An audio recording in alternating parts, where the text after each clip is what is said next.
There's a pup. I see a pup. Oh, we got a pup over here. Netters. Oh, and then we got a pup named Mercy. Hogging all the beds as usual. All right, all right. Hola, compadre Scavenger. Yo soy Mike the Scavenger. Bienvenida, mi casa y garage. That's my Spanish, y'all. But anyway, scavengers, here we are at the Scavenger Central 2.0. Should be our permanent little scavenger hideaway for quite some time now, but this is it in all of its glory. I got my whole section of the garage over here. Over there's for miscellaneous housing stuff and the wife to park her car, but all of this is me right here. So I've got all my scrap set up going on the shelf over here, and then over here we've got the bench going on, got the cabinet. We found this cabinet a while back. Y'all remember what episode that was? I don't quite remember, but we did find this cabinet in the garçois, along with a lot of stuff up in here. But anyway, so yeah, this is the new permanent Scavenger Central, guys. It's still a little bit of a work in progress, but we're making it happen. Got me a bench grinder over here. Got me a brand new vise, and let me say, it's pretty nice having a vise. It's like having a third hand. I should have had it a long time ago. So hopefully I don't get too crazy though and rip off the corner of the bench. So try not to get too carried away with it. But anyway, scavengers, this is going to be a follow-up on the previous episode of dumpster diving.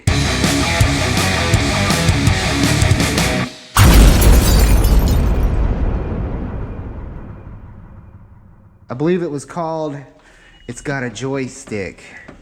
But anyways, yeah, we're gonna kind of go through what we got. I've got stuff cleaned up, sorted up, ready to go here. We're not gonna do a scrap run today because the scrapyard's closed, but I will post a video. We'll do a scrapyard run for y'all tomorrow because I've got a bunch of stuff I've been kind of, you know, we need to get rid of over here. But what we're gonna do today is just kind of go over the stuff that we found in the previous video. Like I was saying, I've got everything back here all sorted out.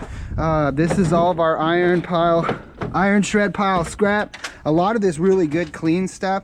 If your yard offers it, it's called what's like prepared steel or short steel.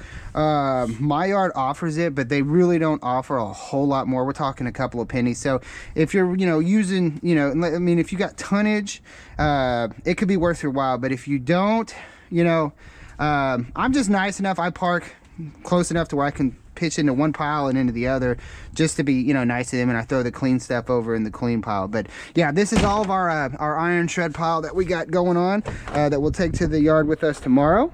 And then over here, this is the what little bit of sheet aluminum. We got a little copper over here, some number 1, some number 2, and some Bear Bright up in there. Over here, this is what we pulled out of that last dumpster. A lot of that extension that was, it's a little bit bigger than I was thinking on the inside, so we may go ahead and just strip that stuff out. I believe it's, I don't know what that is in there.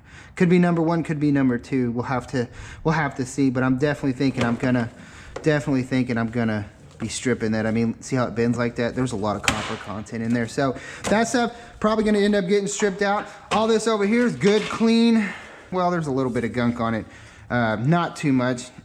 I don't think that they'll mind that too much. But for the most part, all this stuff right here, this is super clean extruded aluminum, Bear extruded. That's as top as it gets for extruded aluminum, Bear extruded right there.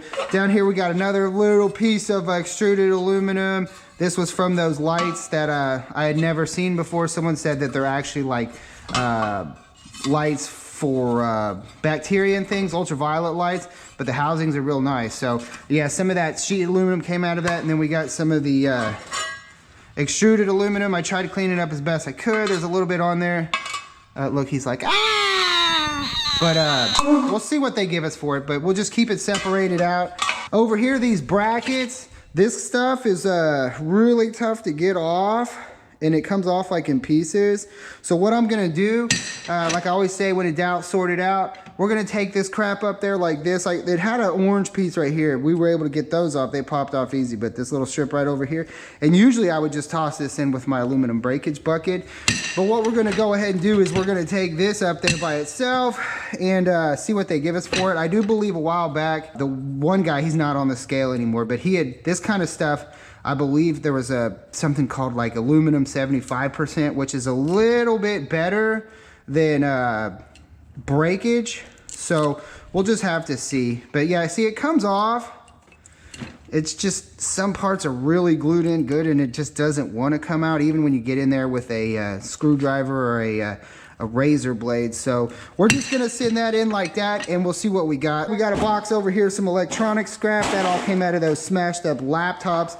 This is just extra stuff that, you know, whatever over here. Over here, we've got a little bit of, there's some clean stainless right there. This is gonna be stainless breakage as it sits. If you can get in there and clean it up a little bit more, get some clean stainless on it. But being as small as this stuff is, yeah, just breakage. Got some dirty brass right here, the valves. Although now that I got my vise, I may try taking these the bigger valves apart and get some clean brass out of them. We got some ballasts over here. I went ahead and popped them out of those big lights that we found. Last time I went to the scrapyard, ballasts were actually getting less than iron. So like when I pulled them all out, took them to the scrapyard, set them to the side. Then when I went to the non-ferrous, it's like they gave me like 2 cents less. And it's like, oh, I should have just left them in and tossed them out. So we're gonna see what they give us on those anyways, this go around. And then over here, we've got our lead. We got a 13 pounder. We've got a 7.7 pounder and a 10.2. So that's like 30 pounds of, 30 pounds of lead right there. Plus our little sinker weight right here, a little 2 ounces. Add to the top of that. Over here, we've got some decent wire that I haven't quite figured out what I'm gonna do with yet. This is probably number 2, but this is good stuff to kind of have around that single core stuff, you know, wiring things up. May just hang on to that for right now, see what we got going on. Over here, this is the little bit of number 2 wire that we got, a little bit of number 1 cat wire. Most of it came out of that one dumpster with the box just full of wires. And then all this over here is going to be extension. A lot of that came out of that last dumpster, as well as the one dumpster that had all the cat wire. And then back up over here, we got a little bit of some Christmas lights. I've got some other Christmas lights in there. We're gonna add them together and send them in there to the scrapyard tomorrow all together. This guy over here, this little kinetic Spectra, I plugged it in, it's not really working. I think it's something for your knee. You lay your knee on it and I think it like rotates your knee. If I remember correctly, my pops, when I was a kid, he had blown his knee out a couple of times and every time he'd go in to have surgery, he'd be on one of these for like 10 days. But in recent medical whatever, he had his knee replaced and they had him walking on it within hours, not days. So I think like this is kind of old technology, being that everything's now done endoscopically, and then they really do, like, instead of walking in days, they get you walking in hours with brand new knees and all that stuff. So this will probably just end up getting scrapped out. It had some tags on it saying that it was missing parts, and it was probably returned, and it just don't work. So I'm gonna scrap that out. Little pot stand over here and just some cheap tchotchke stuff. Don't really know. The pacer, it actually folded up pretty nice, kept it in the back. We're gonna find a home for that. There's no phone number or information on there. Somebody had mentioned that maybe, you know, that somebody outgrew it, but I mean, I still don't know how it ended up on the side of the road, but we're definitely gonna find a home for that. We're not gonna scrap that out. Somebody can definitely use that. And then back up over here, the highlight of the trip, I would say, is probably this cat right here. It's gotta be, it needs a power source. But I looked this thing up, it's actually missing something. It's for your eyes. It's like an optical Dumaflatcher. And there's supposed to be like a table here. It goes on a stand and everything that rolls around, but it's missing a lot of stuff. But like, check that out. Look at that precision. I mean, everything seems to work. This little guy up here is moving, and you know, this thing's moving. But like when I looked it up online, there's like a plate. It's missing a couple of things, but somebody was selling one of these refurbished for over $8,000. That is insane. Good old Mike the Scavenger, you know, looking at your corneas and your retinas and such. But super cool. Don't know what to do with that just yet, but hopefully I can find out something to do with it. Maybe make my own little robot like Johnny Five, you know, Johnny Five still alive. And then over here, we've got the planar. It's a monitor stand. I put it all together. This bar is actually similar to like what these are that you would put the things in, but the hole doesn't seem to fit on top of this one. This may be for a different one or a different pole, but all three of these guys fit. So you can have like a monitor here, monitor there, monitor there. That's really cool. Look this up online. It's like 150 bucks new. And it all seems to be there. Pretty cool.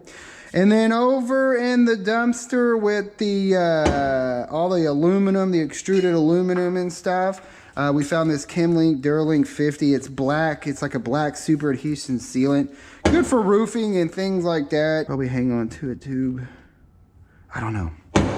And then over here, just some tchotchkeness, a little box of some stainless steel sheet metal screws. Got some electronic parts. These are little standoffs.